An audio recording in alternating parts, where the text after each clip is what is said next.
You're live. Okay. We are on Friday. Agenda, we are Thursday. Okay, yes, Maria, it is your day. Yeah, we've got Maria on. Which was the pole attachment. We've had a couple witnesses suggest that that might be against some federal FCC rules. It only does, it leaves out CUDs, which are a good portion of our internet providers, and I have some questions about the equity in that.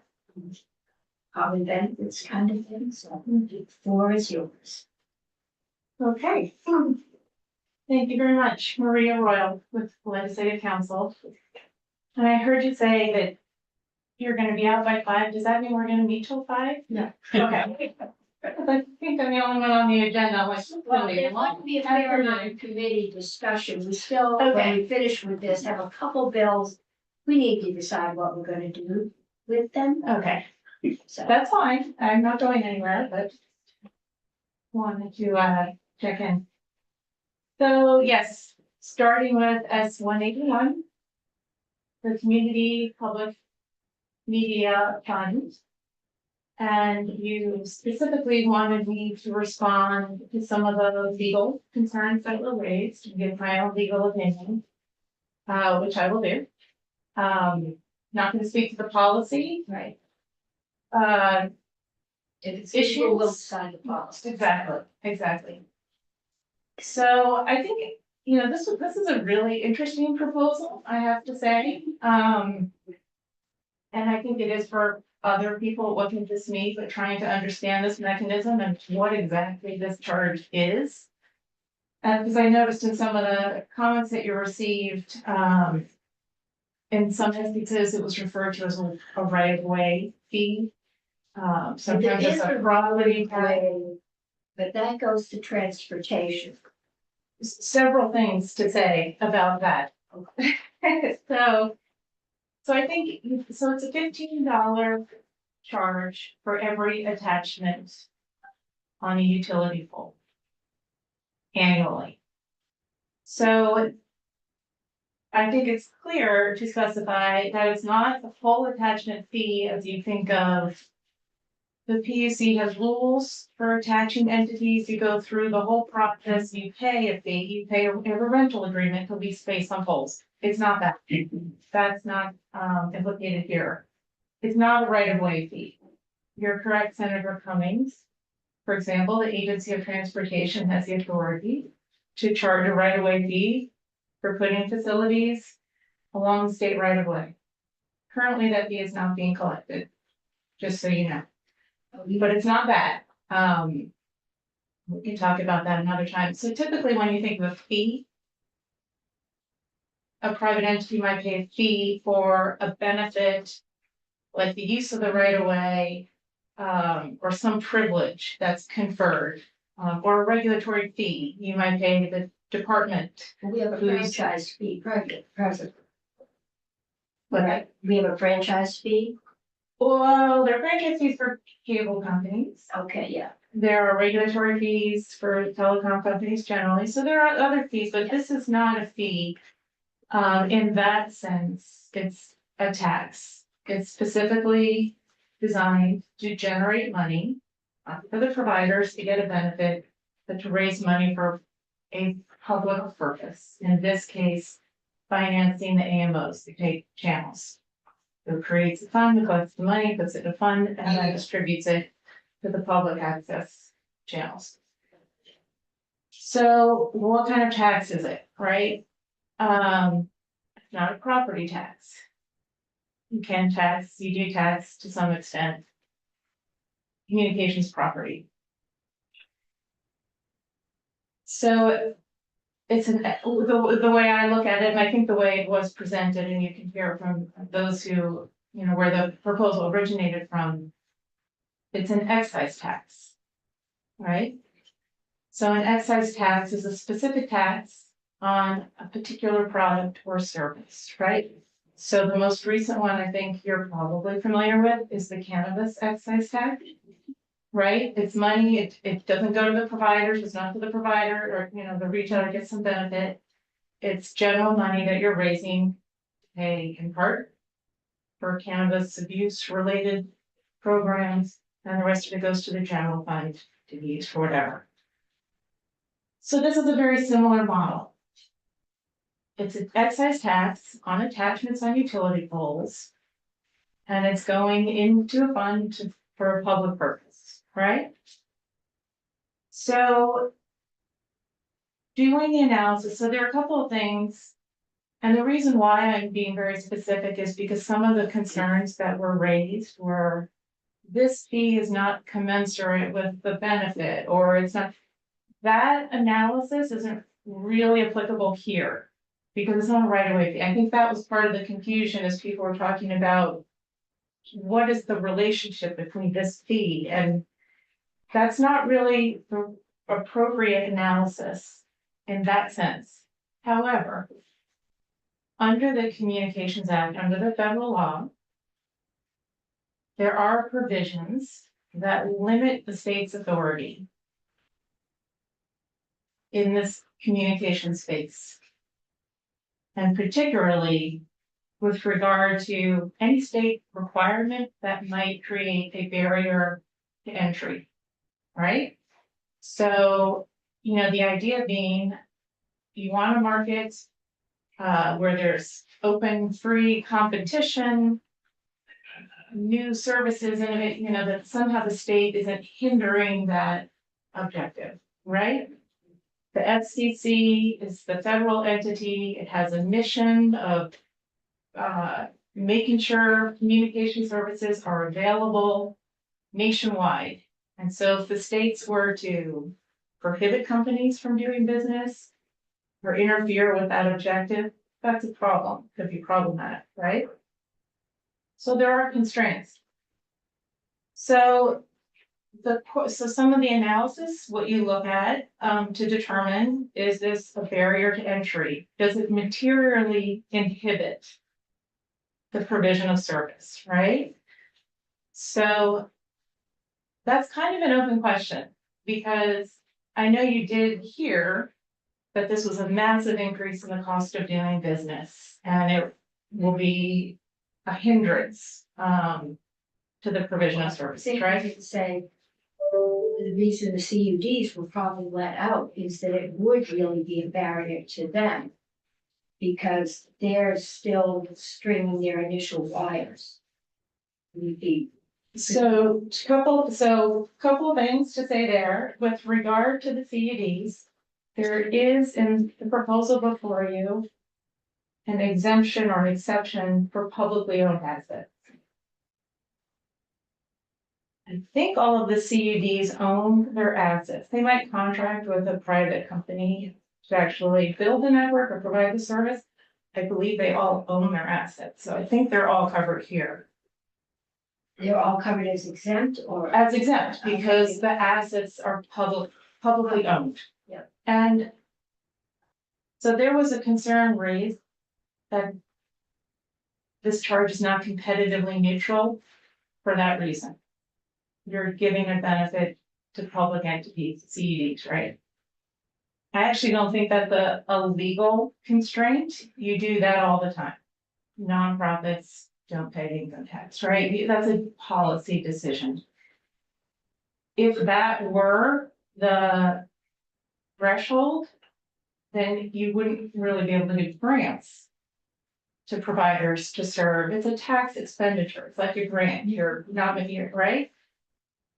So also, the CUDs were set up to serve areas that are unserved or underserved. So to say it's a competitive, where there isn't actually competition, so you have to look at the market and think, how is this actually, and some of this is, I don't know, like you need to collect more information. Particularly with regard to what is the actual impact on providers. And I don't think you actually got numbers. I think you got this is devastating, right? But I don't actually know what that means. just to put it in context, because I was really just kind of curious, so and this 2018, there were a number of orders that the FCC published concerning deployment, specifically at small cell facilities, right? Just the whole 5G, there are gonna be all these small cells that gotta go up everywhere. These aren't big towers. And we don't want states to charge these, exorbitant fees for the right of way, right? So this was interesting to me. So this is so one of the things that the FCC did was it actually specified what fees would be presumptively not too high, just to give a ballpark of what you could charge. And for small cell wireless facilities, for each attachment, I believe the price was, that they said was not prohibitive for right of way, but just to give you context, was $270 per attachment for Is each that facility annually, a, but a recurring fee, $270. Proposal here is $15. That's kind of meaningless because I don't really, you have to look at all the fees in aggregate, but it does give you some sense of, it gives you a context. And it's for you to hear additional testimony on the actual burden, how it will impact the market, investments, further deployment. Those are all things for you to consider when making a policy decision. Then, so because it's a tax, the other law that you have to take into consideration is the Internet Tax Freedom Act. Right? This is the law when people say, why can't we just apply the universal service charge to broadband? Because we have these declining voice subscriptions, but we want to build out, we want to provide 911, right? And it's the Internet Tax Freedom Act, the federal law that prohibits the states from applying a surcharge on broadband subscriptions. Right? And also from applying the sales tax to broadband subscriptions. It's a federal law, right? So the question is, would this tax somehow be prohibited under that federal law? that was one that was brought up. Right? I think the answer is no. And I say this with the caveat, there's a lot of unsettledness in this area. It's very litigious.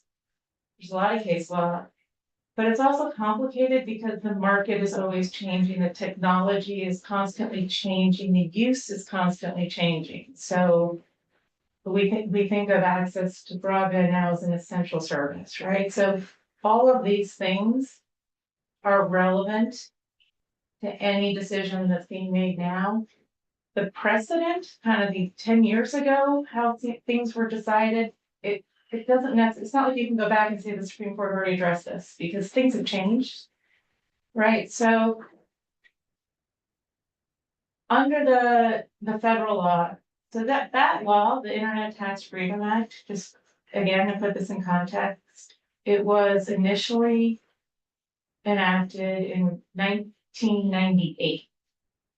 And it was a 3-year moratorium on taxes and fees. And they also that has other provisions related to electronic commerce, but I'm not going to focus on that right now. But the idea was at that time, this is consistent with kind of the broader deregulatory movement, was that you have this nascent industry and you want, the growth to continue as quickly as possible without any financial burdens, right? So don't tax it, let the money, stay with the providers, be reinvested so that they can continue to grow provide their services and networks. It was extended once that 3 years ended. Congress kept extending it for another 3 years, another 3 years. Finally, it became permanent in 2016. But it's also a very different environment now. And there's a reason why I'm kind of talking about the history, because it gets to the state's authority. If you think about it, when the initial law was passed, there were those who thought Congress had gone too far. Because typically, the states have sovereignty over their revenue systems, how they generate revenue to fund the work that you do. So for Congress to come in and say, for this service, for this product, you state cannot tax it. That was pretty controversial. I mean, not so controversial, but there were people who raised those concerns. I think that becomes more relevant now for a couple of reasons. One, the market's changed. It's not even a very different environment now. There's a lot more competition. Also, there's one very significant Supreme Court case, the Murphy case, the sports gambling, right? That was really big in terms of what Congress's authority is with respect to the state's traditional authority, police power authority, right? So I don't want to get too technical, except that there's this whole notion of the anti-commandeering doctrine, right? So we have a government system of federalism. All the powers that go to Congress are enumerated powers. Everything that doesn't go to Congress is reserved to the state. So here, and with the Internet Tax Freedom Act, Congress was using its power to regulate interstate commerce, but did it go too far by preventing you from taxing services in your state? And the reason why I'm saying this is because I think when you look at that law and you say, does it preempt an excise tax like the one that's being proposed here? I think you have to read that law pretty narrowly. And there's nothing in it that explicitly says you can't impose this tax. And I also read it pretty narrowly for all the reasons that you said. So there is the risk of suit, right? Okay. Got one more. May I jump in?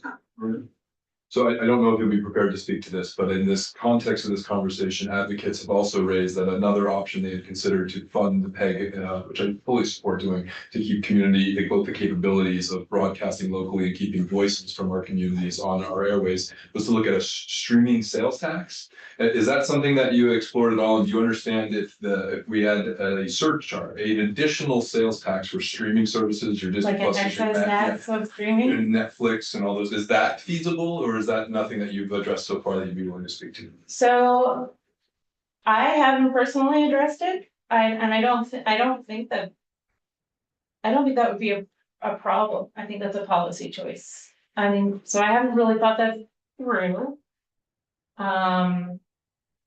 So that's a tax on streaming services, which, yeah, is different than broadband. So it wouldn't be implicated by this federal law. So I think it might be more of a policy question. I'm not aware of any constraints on pursuing that. For what it's worth, to me, that is aligned with what the original intent was, to fund PEGs from the cable broadband providers, because they were blasting all this content that was produced out of state in New York City, in LA, and it was a way to fund that local community voice and capabilities. So to me, that's what's happening now with the Netflix, the Max, the Disney Plus. I have like 7 streaming services, and I think all those are content that's not being generated in Vermont. So if there was a Vermont charge on those to fund that local access, that seems like a reasonable thing to consider. So I'm interested to explore that more. I have some concern about once we allow one excise tax for pole attachments, that this is an easy fundraiser and we will get more and more. And that could become prohibitive. And I just say that the poles, the people putting up and maintaining these poles have employees that are spending sales taxes and gas taxes, and they're here in Vermont. So that's where let's soak Netflix. I shouldn't say that's going to get me in trouble. So I'm saying, but Netflix should contribute with the benefits that they're having from subscribers in Vermont to contributing to local. access. I would like to retract the use of the word soap Netflix. That is the motion. I'm actually glad you brought that up, just to talk about the policy here. Because, ultimately, when you make a decision about can you legally do this, you're looking at the effect on the market, you're looking at the policy rationale, does it make sense? So part of the problem, as you just said, is a lot of the paid services are being streamed now, the cable revenue is declining. Right, so the cable revenue, the cable companies pay 5% of their gross revenue on cable television. That's declining as people are cutting the cord and switching to over-the-top streaming services. And I mean, so this just shows you, like, I'm just gonna give you an example of how the market changes and how you're put in a difficult position of constantly having to respond to changes in the market that happen really quickly. So 5% of cable revenue for paid access. Now everybody's cutting the cord. Well, the revenue that you can collect from a cable company, since it's only on their video subscriptions, that's going way down. But the same company over the same certain line, coaxial cable or fiber, whatever they use, is also providing the internet stream. So but that revenue is not taxed. Right. So, and under older case law, states were prohibited from taxing that revenue under the franchise tax. This kind of the mixed use rule. You're already paying a franchise fee, right? So some municipalities said, well, we should apply that fee to the revenue on their broadband service. And some courts said, no, you can't do that.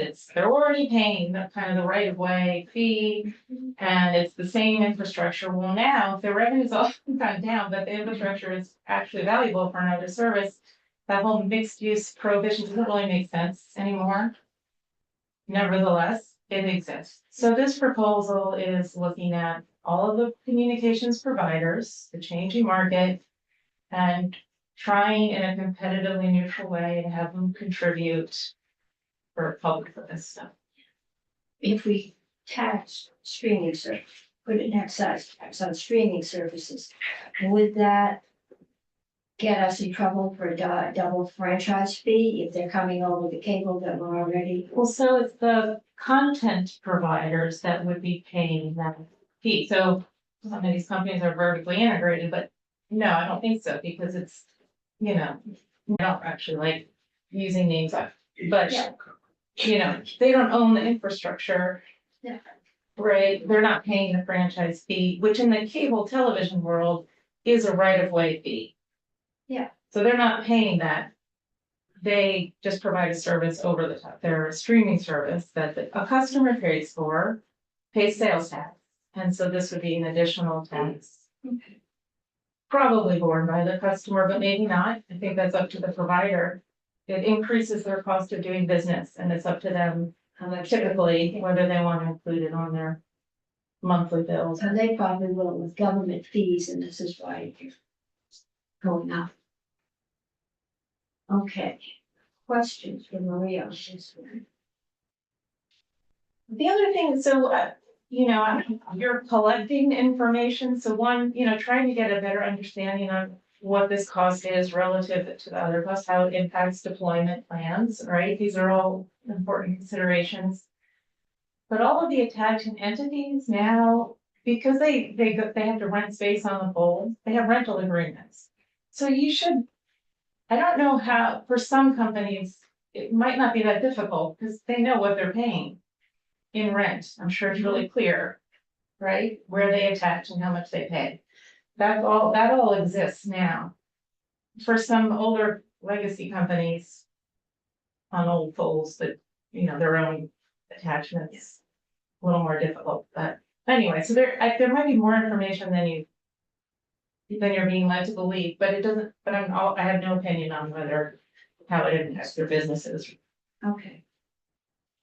Discussion, questions, committee, Senator McCormick, you move puzzle. When I was a teacher, at the end of the lesson, I said, "Are there any questions?" And there weren't any. I understood it didn't mean that they got the lesson, it meant that they would know what to ask.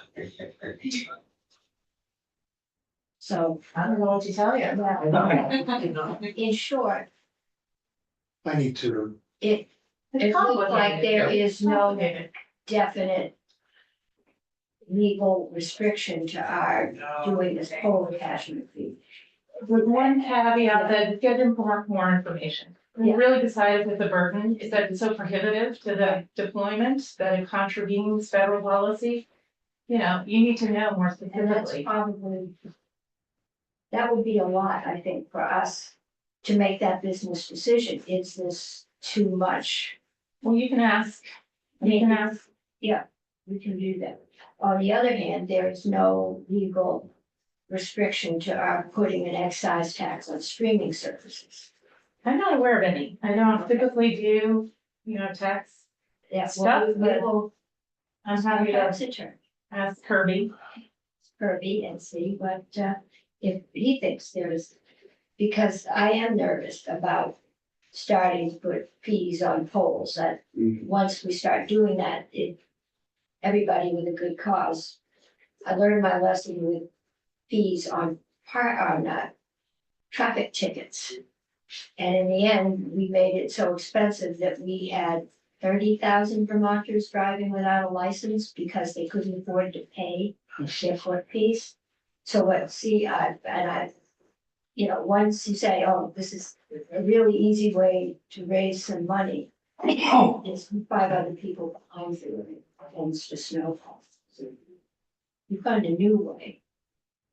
It's a little more limited. That might work. So I don't know what an excise tax would look like differently than a sales tax when it comes to a streaming service provider, but I could just confirm that I look at I was told this and it's validating when I look at my bill, that I'm paying the sales tax, it looks like, to my streaming service Yeah. provider currently of 7% here in the great state of Vermont.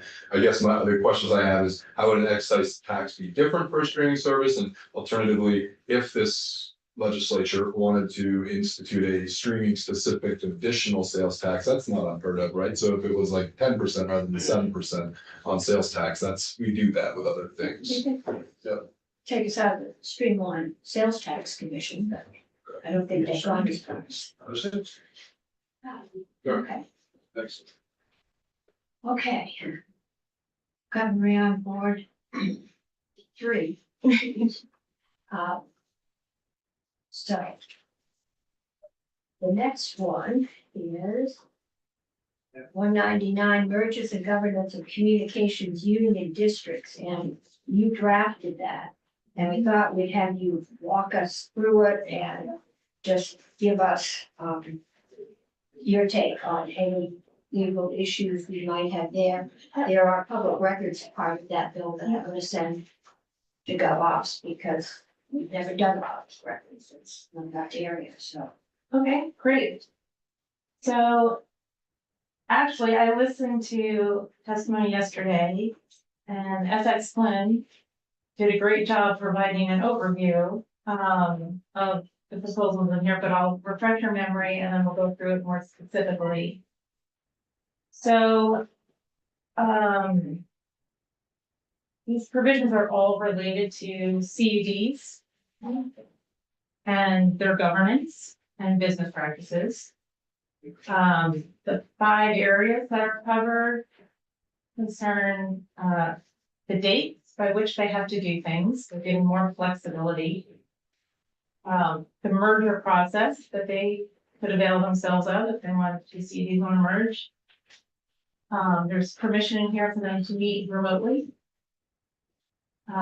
There's also some authority given to the treasurers of a district to delegate some of his or her responsibilities. And then there's the confidentiality.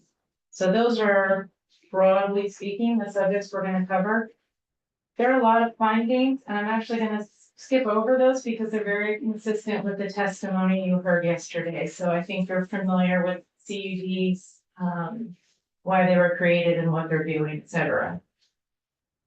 So what I will read is on page 4. Just the purpose of the bill, because I think it also just, it's consistent with what FX said yesterday, but it helps to provide a little more context. So the purpose of this act is to further support the efforts of CUDs to provide high quality, reliable broadband service in unserved and underserved communities by enabling CUDs to become more responsive to economies of scale as those opportunities arise and take full advantage of emerging organizational structures. To that end, provisions of this act simplify the process by which 2 or more CUDs can merge and provide additional flexibility related to CUD governance and business practices. Okay? So section 2, this is the merger provision.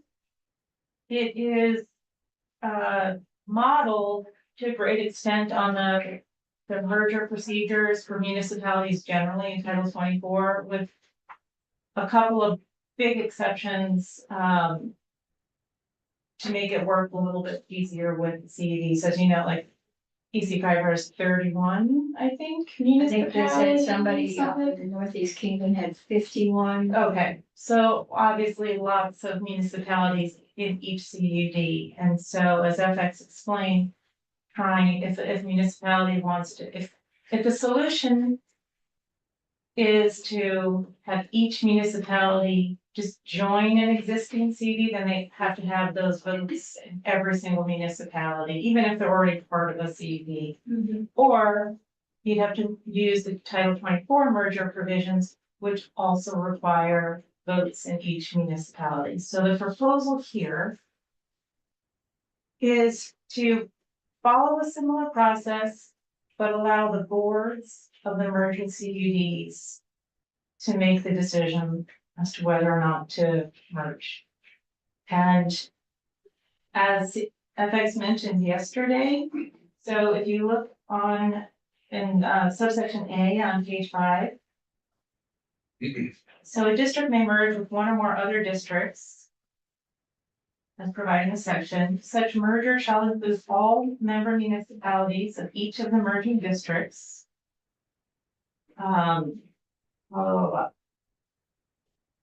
Actually, I thought that's where it had the vote, what I wanted to say. So, okay, so before I get to the vote that needs to place. So the merging municipalities would put together merger plans, and so that obviously would comprise all of the assets, all the liabilities, and how they would be handled in the new merged entity, the new district. Then what I wanted to get to more specifically on page 6, upon approval of the preliminary merger plan by 3/4 vote of a quorum. So not just a majority, 3/4. And as was explained, having that higher threshold, because you're not having a vote in each individual town, but you're ensuring that at least 3/4. If the plan is approved at that point, you trigger the notice of public hearing requirements. And these would be held in each of the merging districts. Notice of the hearing is distributed to each of the municipalities and extend to make sure that everybody is aware, as well as published in relevant newspapers. There are some timing requirements which are pretty consistent with, again, existing law in terms of the notice and hearing requirements. On line 18, a specific provision not less than 30 days prior to the vote in subsection D, which is the final vote. Notice of the proposed merger shall be distributed to each known creditor of the merging districts and such other entities as may be required by law, regulation, or contract. So really just trying to ensure that everybody is on board and participate. So on page 7, the vote of approval. So after the public hearings, then a joint committee prepares the final merger plan. which is then presented to the boards of the merging districts, governing boards of each CUD.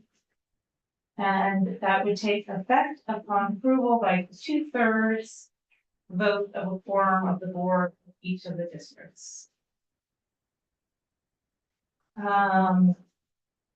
Then subsection E is just about the initial organizational meeting for the new merged entity, and subsection F is the notice to the Secretary of State of the merger.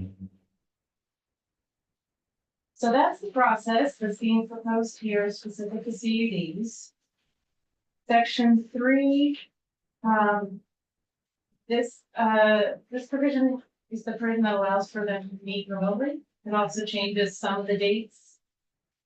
So for example, the organizational meeting.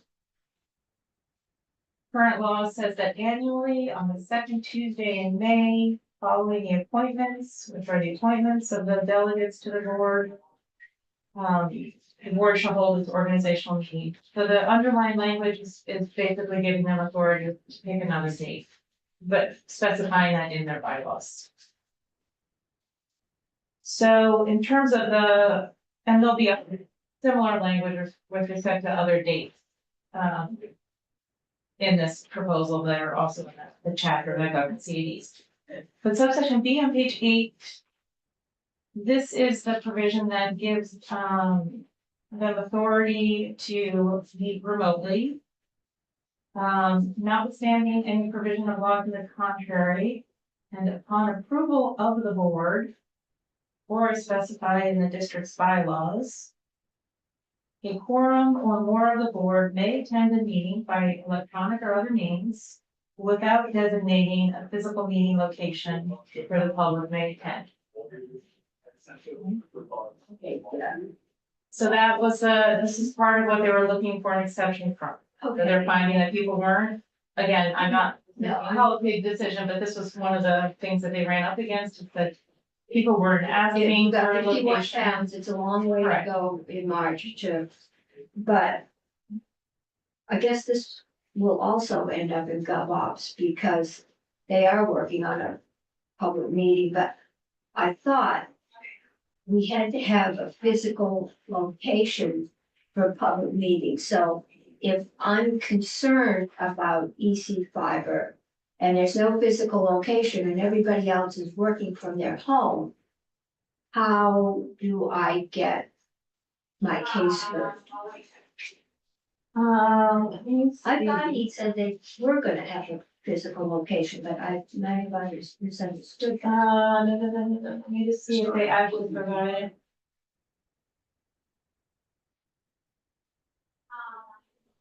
I don't. I don't actually think. I said, this is technology that permits the attendance and participation of the public. So I guess they will have to have a public Through electronic. through electronic, so. Absolutely, these are all So public. this will be like the city council meetings, half the town is on the screen, Yeah, okay. but your question about if somebody specifically requests, I don't think that's addressed here. Yeah, no, So I think if you could just attend, there's a public portal and you could just. click on Absolutely. Zoom, No, then you can yes. go, then you Yeah. have access, yes. okay. No, so either by electronic means, it also specifies on line 14 allows the public to access the meeting by telephone, you can call in. So, and the meetings are recorded, Can we vote by telephone here? You didn't vote use it. remotely. Well, before COVID, you could attend, or you had that little spaceship phone. And you could listen and take part in the meeting, but you couldn't vote, I don't think, if you were on the phone. We changed a lot in COVID. But there is something about seeing my face and seeing me say yes, and talking to a faceless voice in the phone. Senator Chitwood. From my years on city council and as Green Mountain Transit Chair, we did do votes, we allowed remote votes, and whenever it was not unanimous, I don't know if it mandates this or if it was a bylaws thing in both bodies, but we would do a roll call if it was not unanimous, so if there was any. But we did allow people to vote over the phone Over the phone. prior to the pandemic on the city council, which we were very strict about abiding by open meeting law. Yeah. Well, go on, presenter, take a look at. the results. So then on page 9 of the bill, section 4, this, so every governing board, the CD has a treasurer, obviously. This section deals with the duties of the treasurer. You see at the bottom of the page, the proposal here specifies that the treasurer may delegate any or all of the responsibilities described in this section, provided such delegation is approved by the board or authorized in the district's bylaws. So I assume that you're hiring an accounting firm or business management company or someone that would keep your books. I actually am looking at my email only because I asked Tucker. I mean, could just give me examples where that was done before and he hasn't written back, so. I might. That's really my question. If I had, and I'm not volunteering, but if this moves out of committee and I would want to report this, I would want some assurance that this is normal. Because that is pretty broad language. I had a similar concern and that's why I asked. I mean, it could be my cousin, I delegate my responsibilities. And there's gotta be accountability from starting Yeah. process. So if the treasurer doesn't sign off on it, I'm worried this is so Yeah. vague that Yeah, you might wanna. you say it wasn't me, it was that person. Yeah, no, I think it's, I've raised a flag for me. I was a little bit put at ease by the board has to approve it or has to be in the bylaws, but still, In the bylaw, it's, I would be worried if you said, yeah, I mean, I can see where they might wanna hire an accounting firm or bookkeeping firm. To manage their bank accounts, there's but. And yeah, given that the board might not have accounting. Skills on it. I also asked Ed if he could. Again, just before coming here, if he could just give a little more context in case there was a way of doing it Yeah, more narrowly or what was exactly Yes, happening yeah. that you, so. Put a pin in that one for now. You'll learn more about, so the other page 10, again, with regard to the fiscal year, the budget approval, again, just allowing for different dates. Which brings us to the confidentiality provision. So on bottom of page 12, section 7. So first, I'm going to read, this is existing law. The purpose of this section is to clarify that any records or information produced or acquired by a district that are trade secrets or confidential business information shall be exempt from public inspection and copying under the Public Records Act. So that is current law, but just recognizing that these entities may have proprietary information and it would be exempt. So that's existing law. So the new proposals on page 13. And it says, for purposes of this section, confidential business information includes the operational records of any internet service provider under contract with the district for the construction of the broadband network or to provide broadband service or both, as well as detailed information about the district's deployment plans if public disclosure could put the district at a competitive disadvantage. Business records of the district carry a presumption of confidentiality. The exemption and presumption specified in this section shall not, however, apply to district governance records and information. So I did also ask, I know you're gonna send them to GovOps to look more closely. Because I just wasn't aware in statute where you have similar kind of presumption. yeah, The whole proprietary, confidential, competitive, that's all recognized law. Anyway, but so, I think they've had some experience with people asking for things they thought should be confidential. And when I was here the other day, we talked about our responsibility.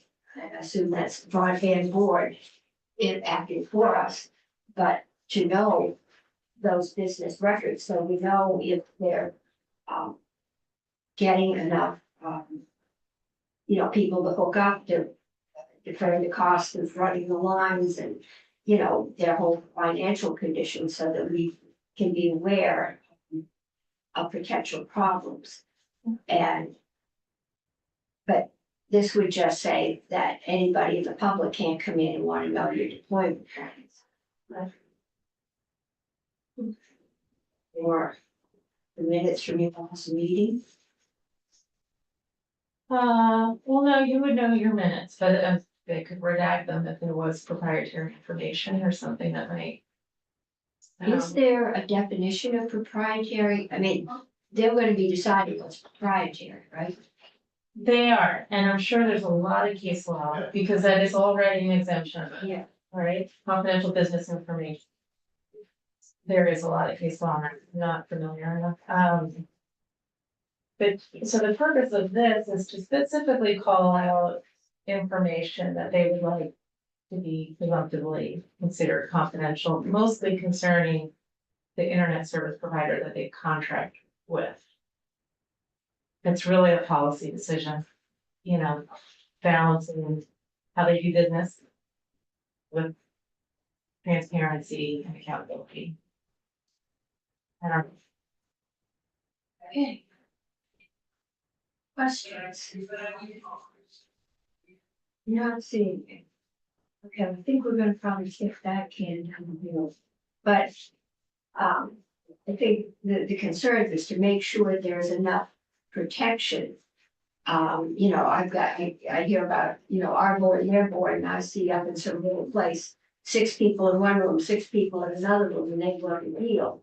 I just wanna make sure that there's enough public oversight, because it could be significant money involved. There is now in these organizations, and make sure that there's some oversight into mergers.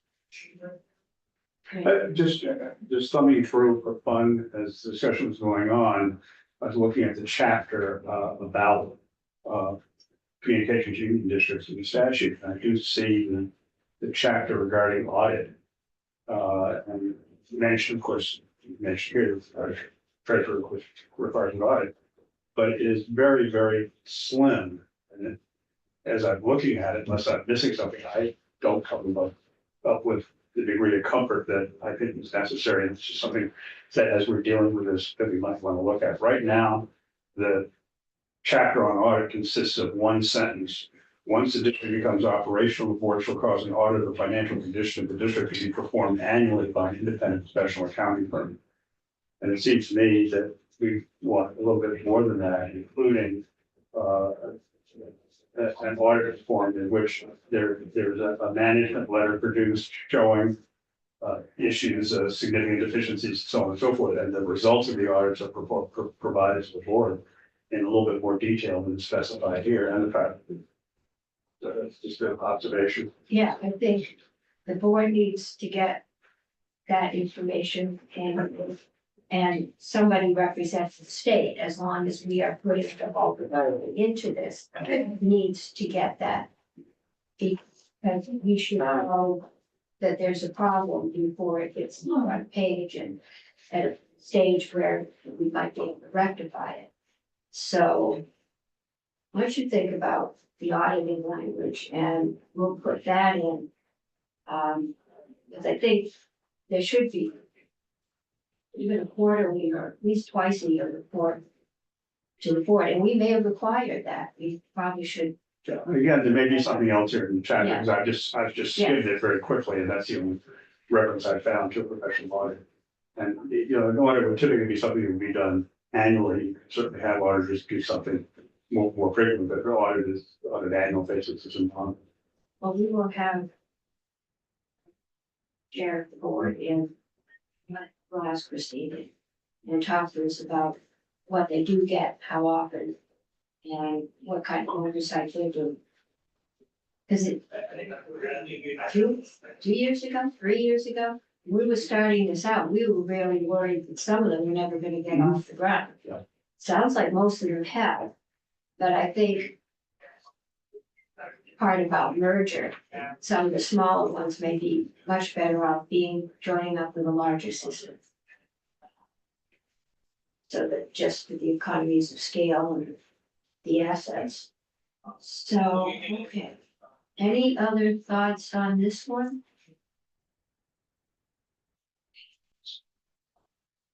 I was under the impression that there are sort of standard boilerplate laws regarding confidentiality. Yeah. There are, Yeah. so I was listening to the discussion of where is the problem that's being addressed, this. Yeah, so what's new here, you're right, so proprietary information is already exempt from disclosure. So I think what they are looking to do here, one big change is they create a presumption that it's confidential. That's not already there. No, for certain business records. And then they specify records that relate to the operational records of an internet service provider that they contract with, so private entity is under contract with them to build a network or provide or operate a network, so. And also. Information about their deployment plans, which would probably be proprietary, right? Cause that's usually comes up and like you don't really wanna divulge where you're gonna go. How this plays out and what is that, you know, This comes out of a member of the public asking for an awful lot of information, much of which they felt was proprietary, but they had no. They just felt it would be easier to say to that person, no, I don't have to give you this, if it was specifically stated in the contract or in their organizational law. Because, unless you've got a lawyer who, knows nuts and bolts about proprietary information, it's pretty hard.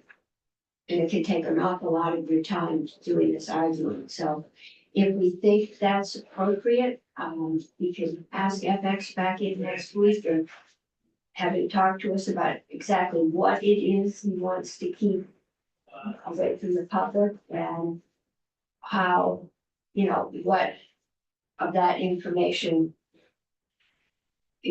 how those of us who are funding him access it. I mean, other Wall Street will want to see some of it. But, if they have somebody saying, well, you said you were gonna do, 3 polls and you only did 2 this week. Gets a little annoying. Well, presumably and that's just a question which I hadn't thought of before, is the CSUs, are they considered nonprofit organizations? Or are they considered governmental insurance? I think they're formed as nonprofits, but. They're municipalities. They're municipalities, but I think as a legal entity, they're nonprofits. So if it's a Yeah. nonprofit, we ought to be able to see their 941s online. I should confirm that. Yeah, if that's the case, then we should be able to see things like officer salaries Yeah. and a lot of other things you normally see about any if that's the case. I don't know, I haven't really looked. I will check that. I think the concern might be that if they contract with a private, Yeah, And the organization that's with not whom they contract, that would be that true. might, Yeah, yeah. that would be true for the contractor, but not for the CUD itself. Okay, so we will have a cut back in, talk about what their legal corporate structure is. And then more specifically, exactly what are we accepting from public overview and how are we getting, and how is enough information coming to us so that we can do due diligence in our oversight. In some ways, this is good, they're getting big enough, so we can have these discussions, you know, that we're not going under. But yeah, and we're at that point in their growth that they're getting big and we need to get a handle on it. And that will set the floor for everybody else. It's coming up. Okay, Maria, we got you for one more. I think just one more. Okay. That's 180.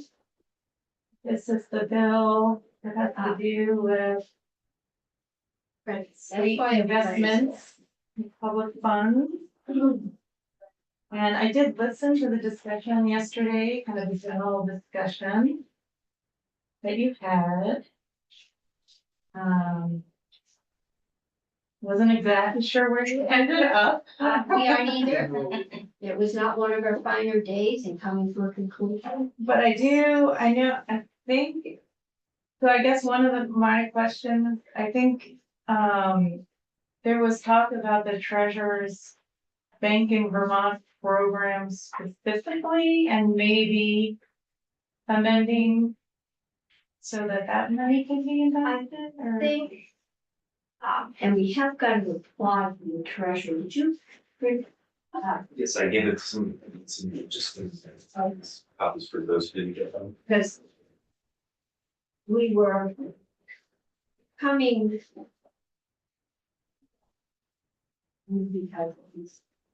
We got one more. We were coming to the Just send conclusion them a copy. that Senator McCormick reads. You're good in mind. So we were coming to the conclusion. Are these the same? That's one. Oh. Nope, that's, Nope, yeah, that's- yep. yes, that's the same. Okay,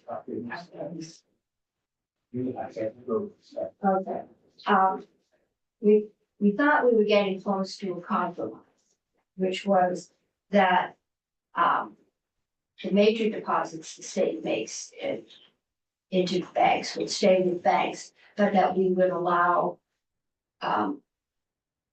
credit unions to partake in the Bank in Vermont, program, which, and I've been told that word has already been litigated, which is the CD deposits. And the concern has been the franchise tax and how much would we lose by taking it out of banks and putting it into credit unions. And so this is, we asked the treasurer, how many credit unions did he think would go? And then I was going to ask Joint Fiscal, how much they thought that would cost, but basically saying he doesn't think it'll have a material impact, that it's highly doubtful that the credit unions can compete with the interest and other accommodations they get presently from banks. But if they can, it would be minimal. So I think that's where we ended up. I'm generally supportive of this. My one question, and I'm out of my depths. I don't know the banking industry extremely well, but would it be a utility? I'm looking at the language, Maria, that says certificates of deposit and other evidences of deposits at banks, it would now be credit unions. Would there be, I'm interested in narrowing this into allowing certificates of deposit at credit unions and maybe somehow pulling out that other evidences of deposit, which might include demand deposits, call deposits, current accounts, money market accounts, still keeping the fence around those banking services. So I don't know enough about credit unions, but I just don't want them to too much mission creep where they might get into areas that they aren't necessarily well suited for based on their reason for being. So I'm curious if there would be a way to have this language specifically allowed for certificates of deposit and not other evidence deposit at banks and credit unions. Does that make sense? Okay. I mean, I guess I take the opposite viewpoint of leaving the most general language, just striking out the two words, just because it's doubtful that they'll be able to compete for more. But it just creates more competition. It may, you know, have the banks offering a more favorable rate or maintaining a more favorable rate. You know, just to know that there's like for any of these financial tools, there's other people interested in competing at something. I worry if they're gonna compete for money market accounts and other accounts where I understand the banking industry is much more heavily regulated, but again, I don't know enough about it, so maybe this is one that I worry, and if we don't need to put that's right. I think the treasurer didn't seem to think that there was a high risk of credit unions being able to compete just because they're small. And we've got two very large banks. Our Vermont community banks aren't able to compete in this because they just don't have the capital. And you know, it sounded like the money market was something that the credit unions, you know, was at a scale they could be involved in if we wanted to help them, rather than just throw it open when it's highly unlikely they'd be able to use it. If it works out this way, then, you know, the option is there to expand it. This is a half open door. And well, if it's too narrow from the start, there might be a sort of another financial tool. I mean, the treasurer's coming up with lots of ideas on how to invest locally. I feel like it just keeps it open very flexibly. I don't want to speak for them when they're in the room. The impression I have is their interest is in certificate of deposits, so that's where their immediate interest is. So Right. if- That just may change over time. Yeah, and then at that time, maybe It could change, you could but- consider expanding it at that point. I just know the banking industry got in trouble in the 2000s when banks started doing more than they originally had been designed, when we relaxed regulations allowing for different types of financial institutions to take on other responsibilities. And so I'm cautious from that naive perspective about opening the doors, floodgates on the credit union to do all these banking services in the state. Yeah, there's an awful lot of online banking and I mean, investments. you were just saying banks are so much more heavily regulated, you know, but sometimes they're the ones who seek to make a profit rather than think about conservative lending and investing in the local community. So just two different ideas competing there. Well, they do the community reinvestment, so. Heavily unregulated. Right. And they do buy our Got downtown tax credit funds. And I believe they buy the housing. Okay. Senator McDonald.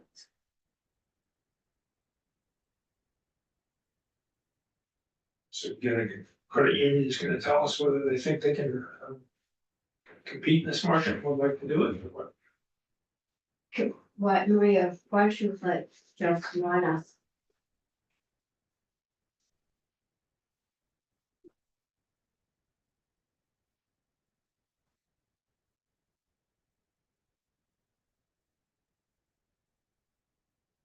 Joe Bergen, Association of Credit Unions. And I'm responding to your query. Thank you for asking that. You know, credit unions in Vermont are in various sizes and shapes and sizes, and from very small to the largest institution down in southern Vermont, just like community banks are. So, you know, my position is that Vermont credit unions, be they federal or state charter, are in the same position as Vermont's community banks. None of those institutions are going to be providing a range of services to the state of Vermont. Not to say they couldn't, but I don't think that they're in the market, any of those institutions, to be doing what TD Bank and M&T Bank do for the state of Vermont. You know, your prior discussion where you were touching on, you know, the authorities, credit unions versus the authorities of banks and so on and so forth. The regulatory oversight for the most part of both banks and credit unions is the same. It may come from different regulatory bodies at the federal level.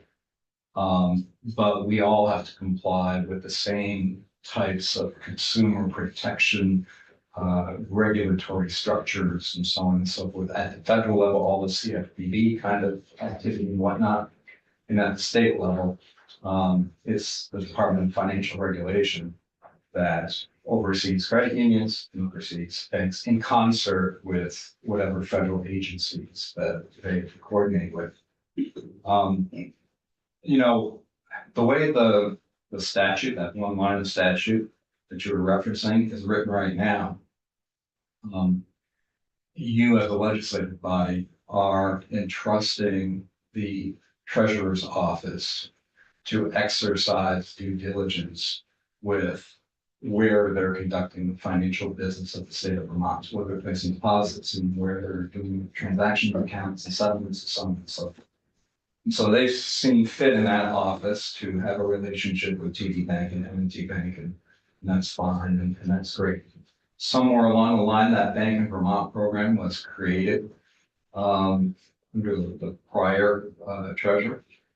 And you know, credit unions, as I've mentioned before, are excluded from that. That wording goes back 2 decades. It was 20 years ago that that wording came about, related to negotiations on an entirely different issue and whatnot at the time.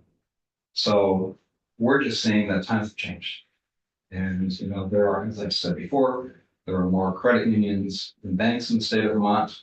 The largest institution is a credit union. They're regulated, like I just said, the same way by different bodies in some instances, but the same way with the same detail and depth of regulation. So you are, under current wording, just excluding, you know, more than half of the institutions in the state from consideration by the treasurer. But there's nothing that we have proposed that changes how the treasurer does business or the treasurer's considerations or any of that sort of thing. So it sounds like your question here and your possible compromise, as you commented, Madam Chair, is how much, if any, restriction we want to put on the treasurer and where that office conducts its business. So, like an opportunity to put your toe in the water and see what happens. The treasurer can decide how warm or cold the water is. Right, I'm sure that I can't say every credit union in the state of Vermont, because there's some very small ones, are going to respond to the treasurer's, that you heard from Jeremiah the other day, treasurer's RFP, or hey, we want to place this many dollars in one or more CDs today. I can't say every credit is going to respond to that, nor should they. It's not appropriate for some of them, just like it might not be appropriate for some community banks. But no doubt, there will be some that will. Whether you're a bank or a credit union, you know, you have a balance sheet to manage and liquidity ebbs and flows. So when we've spoken about rates fluctuating between institutions in prior discussions, you know, what you see for some institution willing to pay to the state of Vermont, whether it's TD Bank or whether it's Bank of Orwell or the smallest credit in the state, whatever rates that you hear today, it could be completely different 6 months or a year from now, because it's all a matter of managing deposits versus your loans and investments and trying to maintain whatever your chosen balance is between those two. Would you be just as happy, sir, if it was just the certificates of deposits and not other evidences of deposit, if the enabling language allowed credit unions to just go after the certificates of deposit? I think that would be a question for the treasurer, because you would be putting some restriction on the treasurer's abilities when he or she or that office is looking at a particular financial institution. I think in the Bank in Vermont program, it does happen to be certificates of deposit. But the Bank in Vermont program is a creation of the treasurer's office.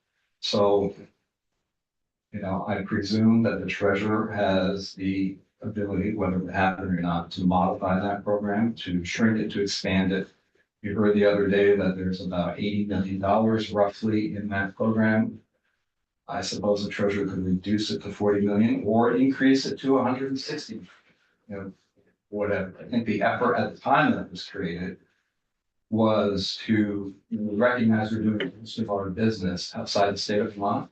So we'd like to do some of it with institutions in the state. And I'm not sure what the discussions were about that issue. It was all tied to the discussion around a state bank. Right. So But the program is in control of the treasurer's office. Okay, I think this gets down to them. That's the treasurer. Doing their job. Any other questions for Mr. Bergeron?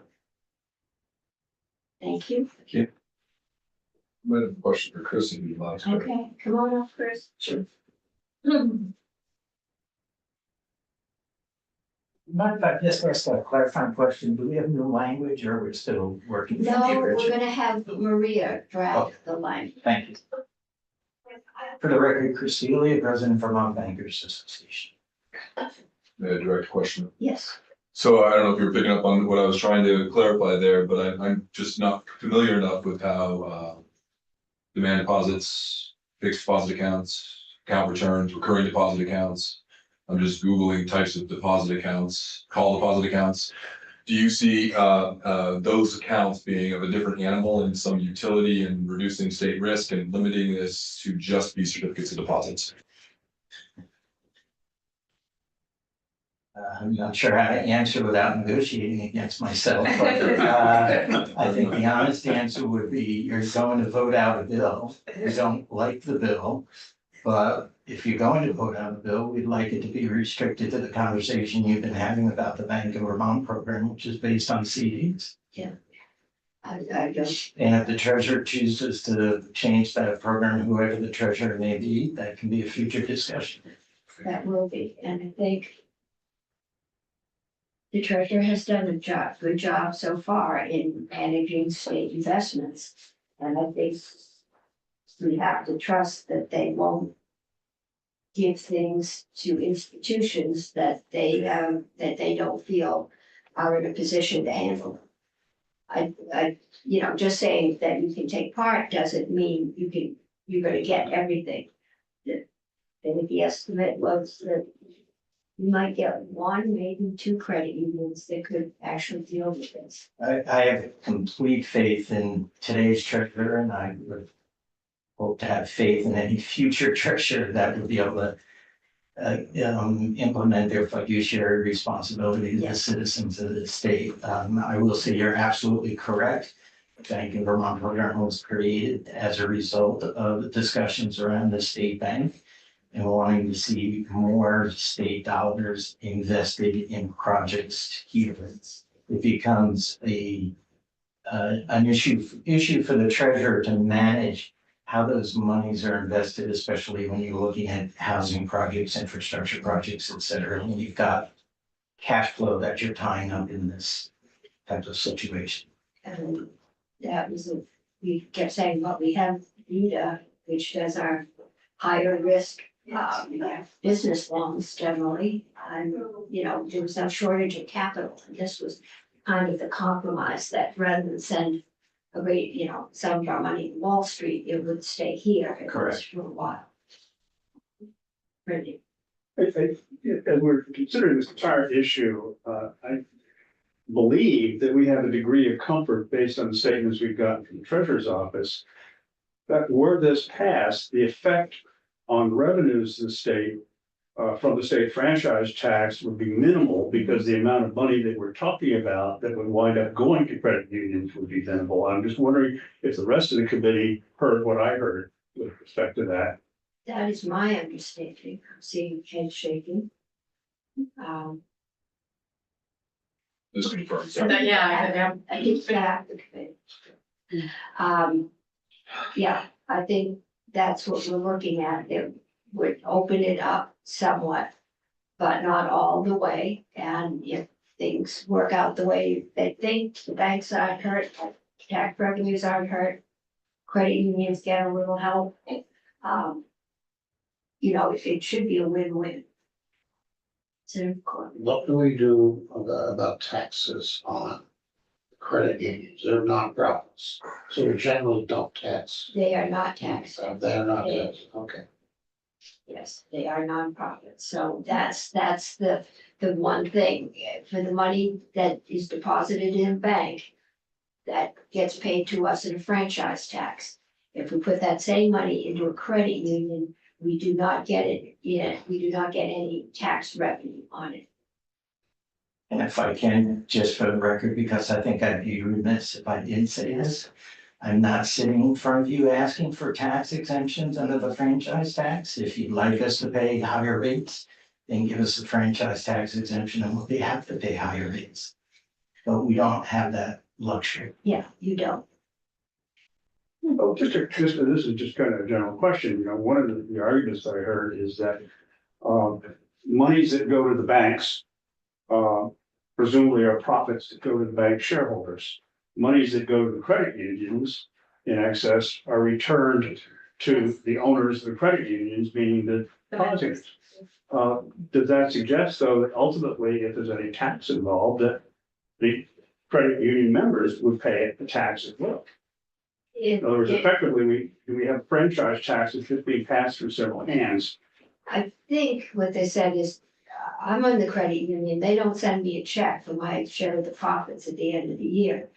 I think they use that money to, as I remember the testimony, and I stand corrected, that they use their money, their profit, to lower the rates that they loan to their people. And I just haven't had time to. Or to take greater risk. Yeah. On a community that's underserved.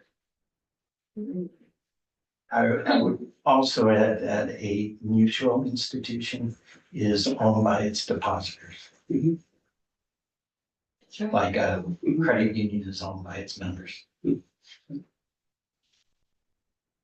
Okay. Thank you. Like taking on your chase. Maria, have you got enough to draft? There you are. Have you got enough to draft an amendment for this? Just in the CDs, We, to credit unions and otherwise. the credit unions will be allowed to participate in the Bank in Vermont program. Okay, and if we do that, I think we're ready to vote.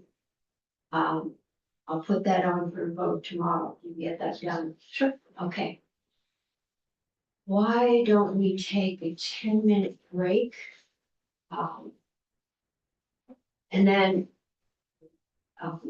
we need to get a little more committee discussion. I'm still trying to we're running through the bills. We've got the one we haven't taken much testimony on is the Medicare Advantage plans. Next week, I thought I'd ask AARP since they sponsor some of those plans and they're local. I don't know if we could, Zane's trying, if we could get a hold of United Healthcare and have them come in here. I'll ask the healthcare advocate about issues with that.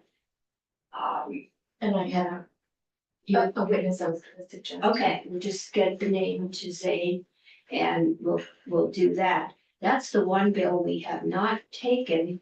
I think Senator Harrison also had like a doctor that she. Okay, so I'll have her check with Zane. Yes, Medicare Advantage is the ones we have. Healthcare insurance coverage for obesity. I'm trying to get some more testimony on that.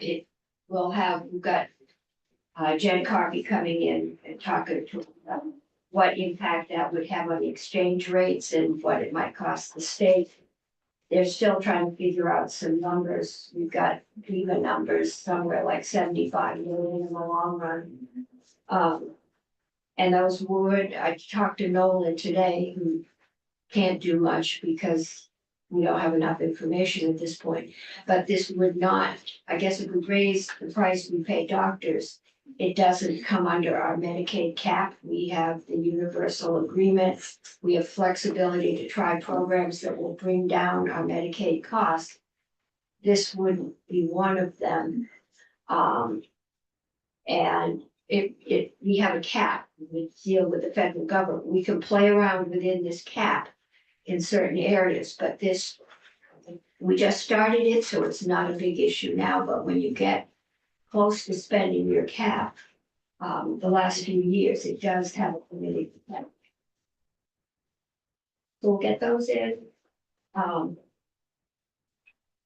Yes, community media public benefits. We need to talk about that one afterwards then. We're still having trouble. I'm gonna have the tax department coming on the deer donations or charitable deductions. Deer, like donating a deer? Yeah. That's Senator Purchase. He always has very interesting. Yes. He lives in Marshfield. So, state budget. Okay, why don't we go on